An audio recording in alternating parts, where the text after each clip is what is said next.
네, 안녕하세요. 오늘은 2월 22일 토요일입니다. 오늘 주제는 이제 "하락장을 대처하는 최후의 대책이다." 이렇게 제목을 지어 봤습니다. 어제 3대 지수는 이제 갑자기 급락을 했죠. 그래서 다우가 1.69, 나스닥이 2.2, S&P 500이 1.7 급락을 하면서 공포 지수가 16% 넘게 폭등을 했다고 합니다. 그래서 이 급락의 어떤 사이클을 보시면은 워렌 버핏이 "현금을 비축한다." 에, 라는 기사가 나오면은 몇 달 뒤에 여지없이 실제로 그게 실현이 되는 그런 모습이 나오고 있어요. 옆에 표를 보시면은 인제 연초부터 지금까지의 어떤 지수의 상승률을 제가 정리를 해 봤습니다. 그래서 다우나 나스닥, S&P 500이 2% 정도 상승을 했고요. 근데 문제는 뭐냐면 글로벌 증시는 이거의 뭐 5배, 그 10배 가까이 상승을 했다는 거죠. 지금 현재 보시면 우리가 그렇게 욕을 하는 국장이 10%가 올랐습니다. 물론 인제 다음 주 월요일 날 좀 떨어지겠지만 그래도 10%예요. 그다음에 유럽도 10% 정도 상승을 했고 이제 주목할 점이 홍콩 증시, 뭐 항생이나 항생 차이나 기업 이쪽 보시면은 거의 20% 가깝게 상승을 했습니다.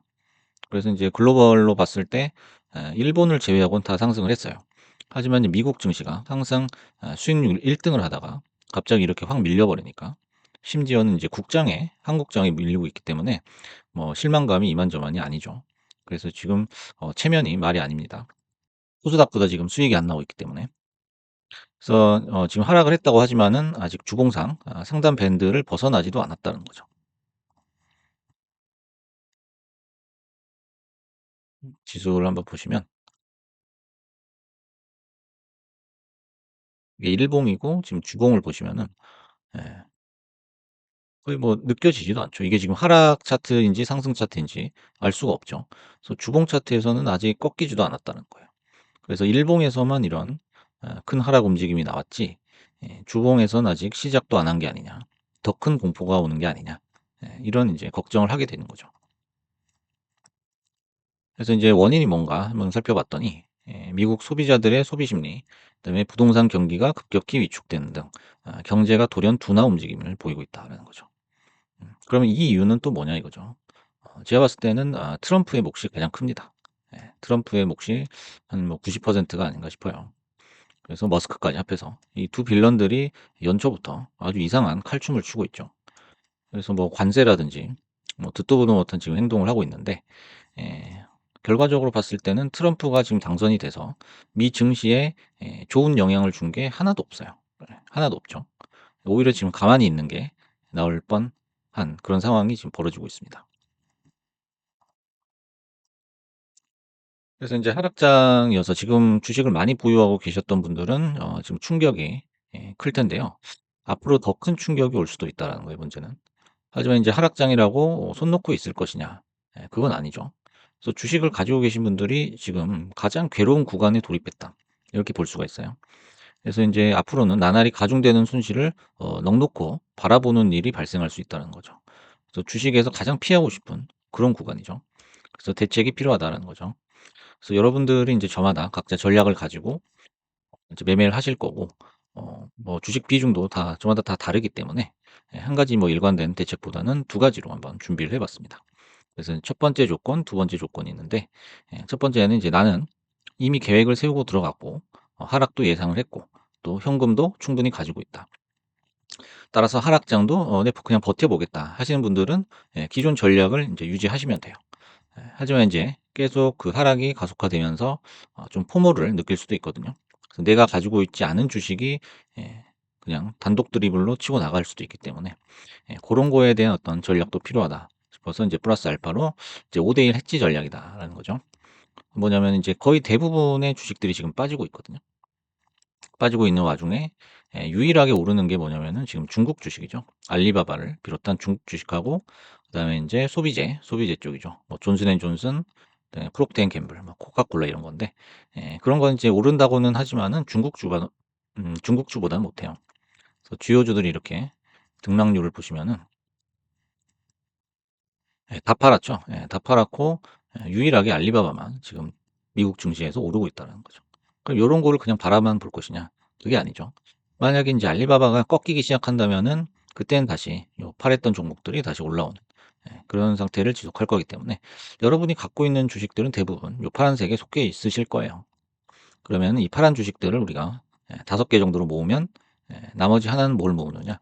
요런 알리바바 같은 지금 잘 나가고 있는 하락장에서도 반대로 가고 있는 주식을 사야 된다는 거죠. 그러면서 이제 해지를 하는 거죠. 어차피 내가 이 5에 해당하는 주식들을 오랫동안 가져갈 거기 때문이죠. 그래서 대신 인제 요 1에 대한 전략은 반드시 손절선을 지켜야 된다라는 거죠.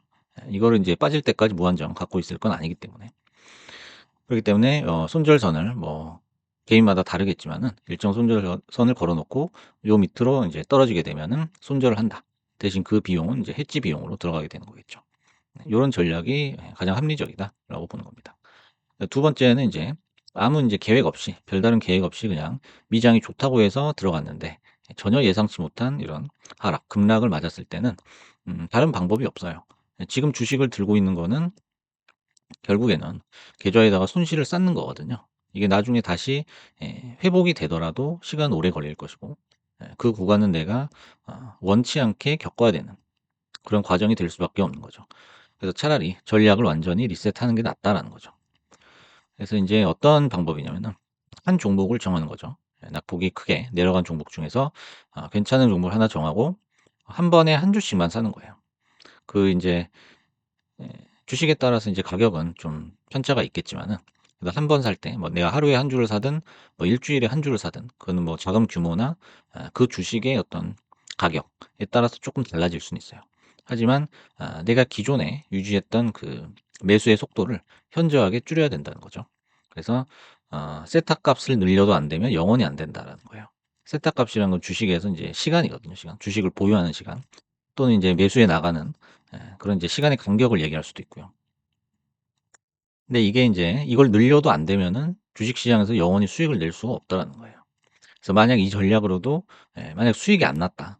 좀 시간이 많이 지났는데도 수익이 안 났다라면은 그분은 영원히 주식을 안 하는 게 낫다라는 거예요. 그분의 자산이 더 중요하지 주식에서 뭐 수익을 내고 안 내고가 중요한 게 아니죠. 자산을 일단 지키는 게 먼저입니다. 그래서 괜히 주식 시장에서 가만히 있으면은 그냥 불어날 자산을 여기다가 인제 소비할 필요가 없다라는 거죠. 그래서 인제 이 전략으로도 수익이 나지 않는다면 여기서 인제 비중을 늘리게 되면 예 훨씬 더 큰 손실이 생길 게 뻔하기 때문이죠. 그래서 여러분들이 인제 주식을 하시면서 두 가지에 대해서는 정확하게 본인 스스로 물어보셔야 돼요. 그리고 답변을 받으셔야 됩니다, 스스로에게. 첫 번째는 어떤 질문이냐면 "떨어져서 무서운가?"라는 질문이에요. 떨어져서 무섭다면은 이미 계획 없이 들어가서 돌발적인 변수를 맞아서 도망갈 궁리만 하는 거예요. 이게 인제 계획 없는 손절이죠, 어떻게 보면. 그 손절이 쌓여서 결국에는 이제 깡통을 차는 거기 때문에 이 떨어져서 무서운가라는 거는 이 매수의 즉흥성에 대한 경고거든요. 내가 즉흥적으로 '아 이거 좋아. 좋을 것 같아.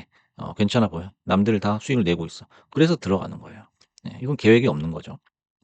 그래서 첫 번째 질문에 대한 답변을 꼭 받아야 된다는 거. 근데 두 번째는 뭐냐면 반대죠.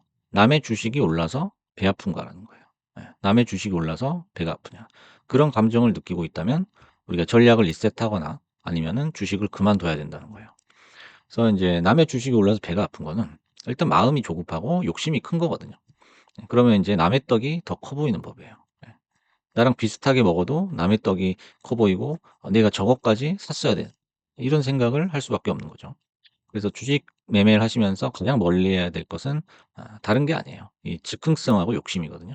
요 두 가지 때문에 무너지는 거지 우리가 뭐 주식 공부를 안 했다거나 뭐 뉴스를 안 봤다거나 그래서 우리가 손실을 보는 경우는 극히 드물어요. 대부분은 이 즉흥성과 욕심 때문에 조급하게 주식을 사들이는 거거든요. 그다음에 인제 현금 비중에 대해서 좀 우습게 생각하고요. 고런 인제 자산 관리 측면의 어떤 약점을 드러내면서 어 주식 계좌가 시퍼렇게 물들어가는 거죠. 그래서 한번 이런 하락장에서는 한번 내 자신의 전략이라든지 그다음에 주식 매매와 내가 잘 맞는 성격인가 고런 부분에 대해서 좀 깊이 생각해 보는 그런 계기가 됐으면 좋겠습니다. 그런 취지에서 오늘 하락장을 대처하는 대책에 대해서 한번 얘기를 해 봤습니다. 감사합니다.